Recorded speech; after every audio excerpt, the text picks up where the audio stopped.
Mga kapuso, nagsugod na sa October 21 ang isa ka semana nga National Correctional Consciousness Week 2024 nga ginapangunahan sa Bureau of Jail Management and Penology.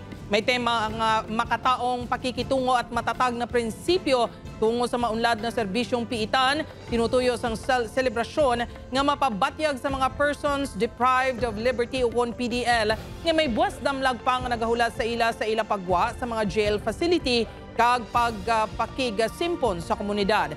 Sa sining okasyon, may medical, dental mission kag legal consultation nga ginatanyag sa mga PDL. Ginahatagan man ang mga ini sang tion para ipasundayag ang ilang mga talento kag ang ilang abilidad sa paghimo sa mga produkto nga ang kita ang hindi lang makabulig sa ila kundi sa ila man mga pamilya. May ara sang kapin 10,000 ka PDL nga yara sa 40 ka jail facilities sa Western Visayas.